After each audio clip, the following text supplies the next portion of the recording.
વિદ્યાર્થી મિત્રો, હવે આગળની રકમ જોઈએ. એક કોલેજના 4320 વિદ્યાર્થીઓમાંથી 2300 છોકરીઓ છે. હવે આ જે આપણને સંખ્યા આપેલી છે એ પરથી આપણે આ 3 પ્રશ્નોના જવાબ મેળવવાના છે. તો ચલો, સૌથી પહેલાં આપણને પૂછેલું છે છોકરીઓની સંખ્યા અને કુલ વિદ્યાર્થીઓની સંખ્યા. તો આપણને ખબર છે કે સૌથી પહેલાં જે પૂછેલું છે એ આપણે અંશમાં લખીશું. તો અંશમાં લખીશું છોકરીઓની સંખ્યા અને છેદમાં લખીશું કુલ વિદ્યાર્થીઓ.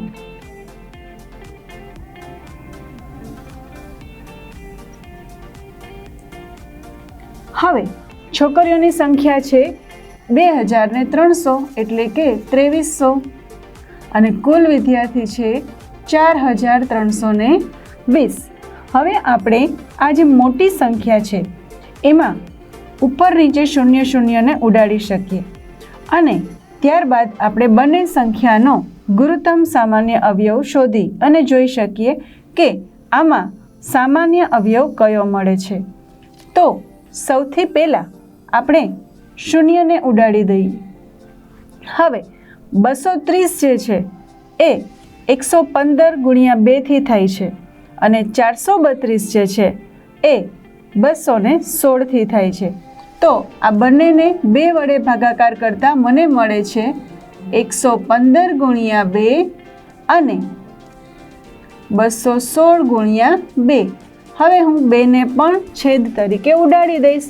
તો પાછળ વધે છે 115 અને એના છેદમાં 216. હવે બંને સંખ્યાઓના અવયવ કે ગુણાકાર થઈ શકે પણ સામાન્ય અવયવ મળે છે કે નહીં એ જોવા માટે આપણે ગુરુત્તમ સામાન્ય અવયવ શોધીશું. તો અહીં આપણને ગુરુત્તમ સામાન્ય અવયવ મળશે નહીં. એનો મતલબ કે આ જે ગુણોત્તર છે એને હવે આનાથી નાનું સ્વરૂપ આપી શકાશે નહીં. તો આપણો જવાબ આવે છે 115 છેદમાં 216, જેને આપણે ગુણોત્તરની રીતે લખીશું 115/216. હવે આપણે બીજો પ્રશ્ન જોઈએ. અહીં આપણને છોકરાઓની સંખ્યા અને છોકરીઓની કુલ સંખ્યા એનો ગુણોત્તર પૂછેલો છે. આપણને આપેલ રકમમાં છોકરાઓની સંખ્યા તો આપેલી જ નથી, પણ આપણને કુલ સંખ્યા ખબર છે. તો તમારે જે રફ નોટ હોય એમાં તમારે એક બાદબાકી કરી લેવાની. કુલ સંખ્યા એને માઇનસ છોકરીઓની સંખ્યા, જે વધે એ છોકરાઓની સંખ્યા હોય. તો બાદબાકી કરતાં આપણને જવાબ મળશે 2020. તો છોકરાઓની સંખ્યા છે 2020. અહીં આપણે સૂત્ર મુજબ લખશું. પહેલાં પૂછેલું છે છોકરાઓની સંખ્યા,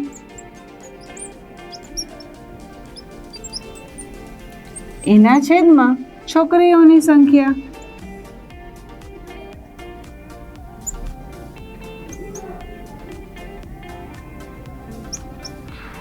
હવે છોકરાઓની જે સંખ્યા છે એ આપણે પહેલાં લખીશું 2020. છોકરીઓની જે સંખ્યા છે એ છે 2300. અહીં 0 અને 0 એનો છેદ ઉડી જશે તો પાછળ વધશે 202 અને 130. 202 માટે બંને બેકી સંખ્યાઓથી 2 વડે ભાગાકાર થશે. 101 ગુણ્યા 2 અને નીચે 230 છે એના માટે 115 ગુણ્યા 2. હવે ફરી 2 અને 2ના છેદ ઉડી જશે. તો અહીં આપણને મળશે 101 અને એના છેદમાં 115. હવે આ જે રકમ છે એમાં આપણે સંક્ષિપ્ત રૂપ આપી શકાશે નહીં, કારણ કે બંનેનો કોઈ ગુરુત્તમ સામાન્ય અવયવ નથી. ગુરુત્તમ સામાન્ય અવયવ તમારે રફ વર્કમાં શોધી લેવાના. તમને કદાચ યાદ ન હોય તો આપણું આગળનું જે પ્રકરણ છે એ જોઈ લેજો. અવયવ અને અવયવીવાળા પ્રકરણમાં ખૂબ સરસ રીતે ગુરુત્તમ સામાન્ય અવયવ કેમ શોધવા એ સમજાવેલું છે.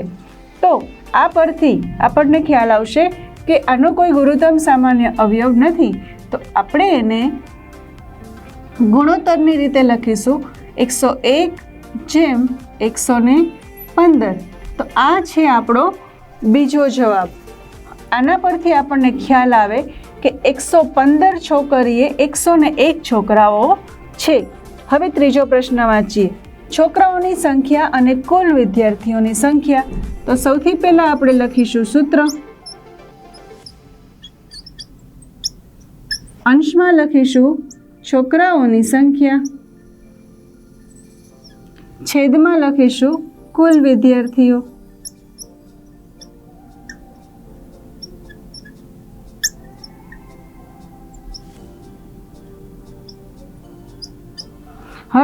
હવે આપણને છોકરાઓની સંખ્યા ખબર છે. છોકરાઓની સંખ્યા આપણને મળી છે 2020 અને કુલ વિદ્યાર્થીઓની સંખ્યા છે 4320. ફરીવાર આપણે શૂન્યને ઉડાડીશું. શૂન્યના છેદ ઉડતા આપણને જે રકમ મળે એ નાની બને છે, જેથી આપણે એનો ભાગ પાડવો સરળ રહે. 202 એટલે કે 101 ગુણ્યા 2 અને 432 એટલે કે 216 ગુણ્યા 2. ફરીવાર 2 અને 2ના છેદ ઉડશે અને આપણે 101ના છેદમાં 216 લખીશું. હવે આપણને ખ્યાલ છે કે આ જે સંખ્યા છે એનું અતિ સંક્ષિપ્ત રૂપ આપી શકાશે નહીં, કારણ કે આપણને આ બંને સંખ્યાનો કોઈ સામાન્ય અવયવ, ગુરુત્તમ સામાન્ય અવયવ મળતો નથી. તો આપણે આને ગુણોત્તરના પ્રમાણમાં જ લખી લઈશું, 101/216. તો આ આપણને મળે છે આપણા ત્રીજા પ્રશ્નનો જવાબ. તો આપણે અગાઉ શીખી ચૂકેલા પ્રકરણમાં અવયવ અને ગુરુત્તમ સામાન્ય અવયવ જે છે એનો ઉપયોગ કરી અને ગુણોત્તર જે છે એમાં મોટી સંખ્યા હોય તો પણ આપણે ખૂબ સરળતાથી એની ગણતરી કરી શકીએ.